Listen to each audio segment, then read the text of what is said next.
Hello mga sukeks! For today's video, ipapakita ko sa inyo kung paano ko ginawa yung ating Paw Patrol cake na in-upload ko kanina na si Chase. So ayun nga, super time-lapse talaga yung ginawa ko dito kasi kung ina-natural speed ko lang ay aabutin tayo ng ilang oras. Imagine, 5 to 6 hours ko tong ginawa kasi simula 3 a.m. ng madaling araw ay gising na ako, and simula sa pag-prepare ng cake and pag-assemble ng cake hanggang 9:30 ata ako natapos. And aminado naman ako mga sukeks na hindi naman talaga ito ang aking forte.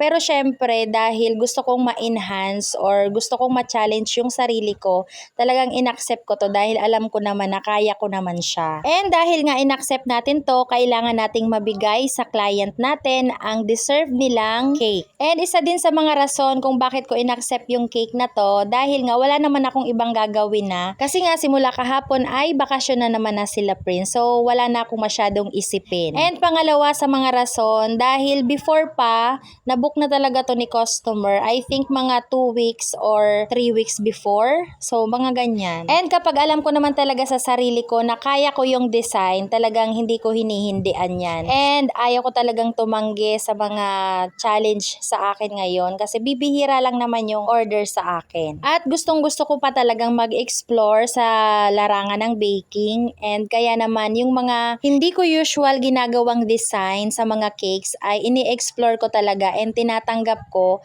para naman makalabas ako sa aking comfort zone na makita ko or malaman ko sa sarili ko na kaya ko pala. Alam mo yun, kapag natapos mo na kasi yung cake, masasabi mo na lang sa sarili mo, ay kaya ko palang gawin, sana dati ko pa trinay or sana matagal ko nang ginawa. Before kasi talaga mga sukeks, sa totoo lang, yung mga ganitong design ng cake ay tinatanggihan ko siya.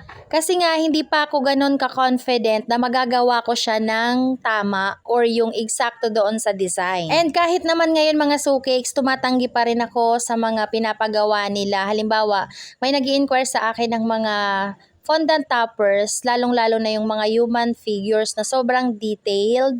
Talagang tumatanggi ako kasi baka hindi ko siya ma-execute ng ayos or baka ma-before and after tayo or ma-post tayo ng customer. Diba nakakahiya yun? Meron kasi talagang mga customers na gusto nila yung sample na sined nila ay maging kamukhang-kamukha dapat ng gagawin mo. Kapag mga ganun mga sukeks, tatanungin mo muna ang sarili mo kasi sarili mo lang yung nakakaalam. Isipin mo muna kung kaya mo ba yung design or kapag ginawa mo ba yun ay mabibigay mo yung dapat na design na ini-expect ng yung customer. Pero kapag alam mong hindi mo talaga kaya, matuto tayong tumanggi dahil sa atin lang din ang balik niyan.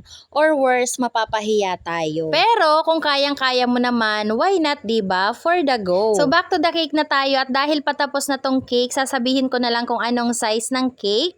Ito ay 8x4. Ang size ng ating board ay 12 inches. Ito po ay moist chocolate cake with ganache filling. And ang ating frosting na gamit dito ay walang iba kundi ang Whip It. Sa food coloring naman po, ang gamit natin dito ay walang iba kundi ang Chef Master color blue, yellow, brown, and black. Ayun lang mga sukeks for today. Thank you so much for watching. Bye!